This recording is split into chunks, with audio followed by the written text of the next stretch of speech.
पाकिस्तानच्या गोळीबारात 2 जवान शहीद झाले आणि शहीद जवानाचं पार्थिव जे आहे ते आता तरुण तारणमध्ये पोहोचलेले आहे। मात्र पूर्ण पार्थिव मिळाल्याशिवाय अंत्यसंस्कार करणार नाही अशी भूमिका शहीद परमजीत सिंग यांच्या पत्नीने घेतलेली आहे।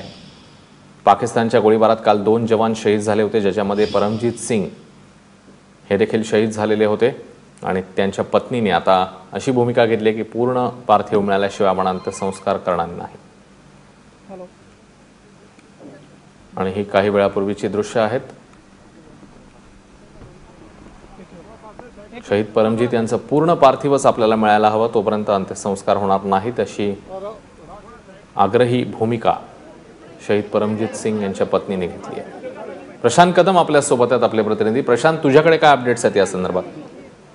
अश्विन, खरं तर कुठल्याही संवेदनशील माणसाचं हृदय पिळवटून टाकेल अशी बातमी आहे। काल सीमेवरती पाकिस्तानी लष्कराच्या हल्ल्यामध्ये सुभेदार परमजीत सिंग यांचा हे शहीद झाले होते। त्यांच्यासोबत आणखीन एक जवान शहीद झालेले होते आणि आज त्यांचं पार्थिव जे आहे ते पंजाबमधल्या त्यांच्या मूळ गावी तरण तारण जे मूळ गाव आहे त्या ठिकाणी आणण्यात आलेलं होतं। आणि त्यावेळी त्यांच्या कुटुंबियांनी आक्रोश केलेला आहे की जोपर्यंत त्यांचं संपूर्ण शरीर आमच्या हाती येत नाहीये तोपर्यंत त्या मृतदेहावरती अंत्यसंस्कार करणार नाही।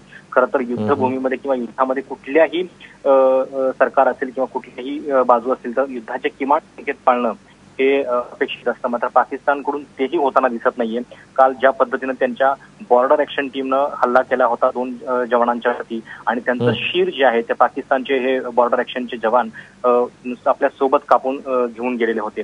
अतिशय निंदाजनक असं हे कृत्य आणि लष्करी जे परंपरा आहेत, युद्धाच्या ज्या परंपरा आहेत त्यांना खळा फासणाऱ्या या सगळ्या परंपरा आहेत आणि पाकिस्तानने हे कृत्य केल्यानंतर एकूणच देशामध्ये सगळीकडे संताप होत असताना या कुटुंबियांची ही जी मागणी आहे ती आणखीन म्हणजे हृदय पिळवटून टाकणारी अशी आहे। प्रशांत, धन्यवाद या माहितीबद्दल।